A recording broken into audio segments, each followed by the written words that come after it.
ఉమ్మడి ఆదిలాబాద్ జిల్లాలో ఉదయం మోస్తరు నుంచి భారీ వర్షం కురిసింది. లోతట్టు ప్రాంతాలు జలమయమయ్యాయి. జైనద్ మండలంలో తర్నాం వాగు ఉప్పొంగి ప్రవహిస్తోంది. దీంతో బేలా జైనద్ మహారాష్ట్రకు రాకపోకలు నిలిచిపోయాయి. అటు బోరజ్ మండల గిమ్మ గ్రామంలో వాగు ఉప్పొంగి ప్రవహిస్తోంది. గిమ్మ కోరాట గ్రామాలకు రాకపోకలు నిలిచిపోయాయి.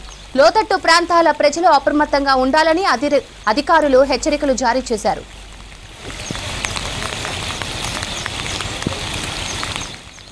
మరోవైపు ఉమ్మడి ఆదిలాబాద్ జిల్లాలో ఉదయం మోస్తరు నుంచి భారీ వర్షం కురిసింది. లోతట్టు ప్రాంతాలు జలమయమయ్యాయి. జైనద్ మండలంలో 11 సెంటీమీటర్ల వర్షపాతం నమోదైంది. తాంసీ ఇచ్చోడ మండలాల్లో 10 సెంటీమీటర్ల వర్షపాతం నమోదైంది. విత్తనాలు విత్తిన తర్వాత వర్షాలు పడుతుండటంతో సంతోషం వ్యక్తం చేస్తున్నారు రైతులు.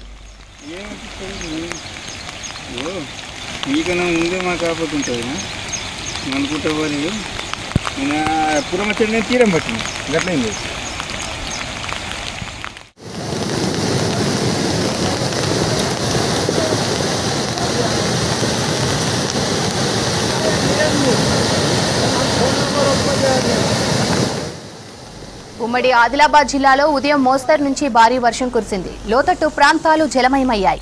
జైనద్ మండలంలో తర్నాం వాగు ఉప్పొంగి ప్రవహిస్తోంది. దీంతో బేలా జైనద్ మహారాష్ట్రకు రాకపోకలు నిలిచిపోయాయి.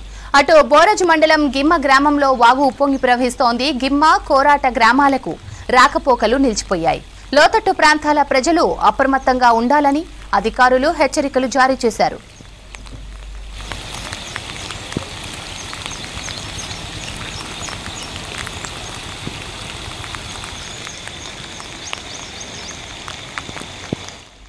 మరోవైపు ఉమ్మడి ఆదిలాబాద్ జిల్లాలో ఉదయం మోస్తరు నుంచి భారీ వర్షం కురిసింది. లోతట్టు ప్రాంతాలు జలమయమయ్యాయి.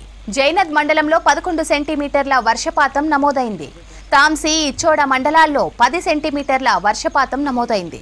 విత్తనాలు విత్తిన తర్వాత వర్షాలు పడుతుండటంతో సంతోషం వ్యక్తం చేస్తున్నారు రైతులు.